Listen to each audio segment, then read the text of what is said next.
we're here to try to bring the voice of the small producers of the global south, to tell the story about how climate change is affecting them, how climate change is affecting the crops and the way of living of these communities around small scale production.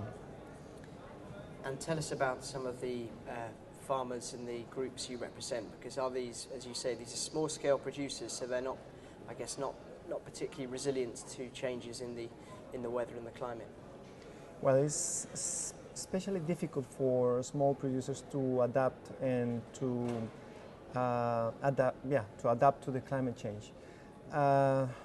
In this moment, I can tell you examples of producers in Ecuador, producers having two rainy seasons, or I can tell you in Central America or Mexico not having enough rain to produce. So producers facing problems with too much water or not enough water. Well, at the end you have the same problem. They are not able to crop their fields, and they are not able to have the enough income to survive or to maintain their family.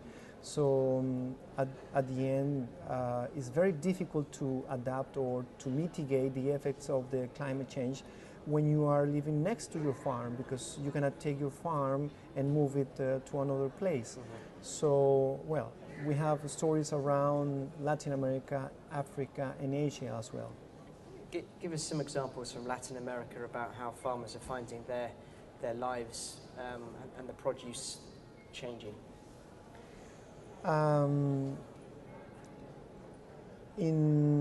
It's very difficult.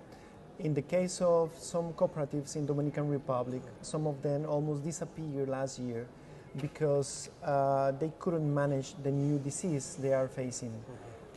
In Ecuador, we have the problem that probably the yield in production came down 40%, and for a small producer, this is tough, and this is very difficult to deal with. Now, as region and sub-regions, we try to be organized, and now our producers are trying to establish their own strategies. So from the Middle America to the Caribbean and to South America, now we are working in groups trying to find a way to deal with this climate change. And moving forward, what do you want to see at this conference? Presumably you've come here not just to listen, but to maybe speak to people and try and influence. And you're from Costa Rica, so you probably know everyone that matters. What do you want to see happen here? Well, we went ahead. We are not beginning here for something, but you can imagine that producers that are trying to mitigate or to adapt to these conditions that are changing every year, even if you have a very good plan, you need help. You will need or technical or financial help to implement these plans and to put in place some of these solutions for our small producers. So we are coming here not only to express the position of the small producers, but as well asking for help. These people is in the first line of the climate change, and they deserve to be helped. So I think it's an obligation for everybody to contribute to these producers to stay there, because at the end, the small producers are the ones that are feeding the world and that will continue feeding the world. And if we are not able to help them to adapt and mitigate the situation with the climate change, we are not going to have the bananas you pick up in the supermarket, or the coffee or the chocolate that you are used to eat. So it's our obligation to help them to put in place these strategies. And you touched on an interesting point there, because fair trade has, I think, well, I don't have any statistics, so I might be making this up, but it seems to have affected the way that many consumers choose what they buy. So you might go into a store and you see your fair trade bananas, and maybe they're 10p more than the normal bananas, but you think, well, if I'm getting fair trade, that's going to make me feel good and I'm helping someone.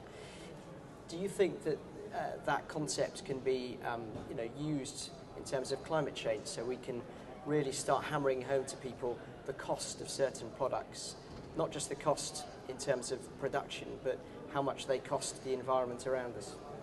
Well, yes. Yes, we think that the message in Fairtrade itself, it's an important tool to try to understand that we need to be close to these producers, that some kind of cheap ways to produce are expensive for the environment.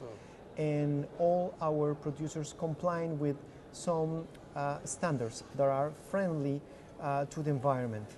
And we need to maintain this kind, support and promote this kind of activities and way of production.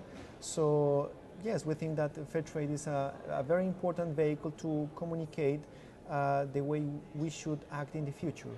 Fairtrade means a proper way to make bananas or to make coffee, cocoa, whatever is the product, and we take care not only of the environment but as well of the person.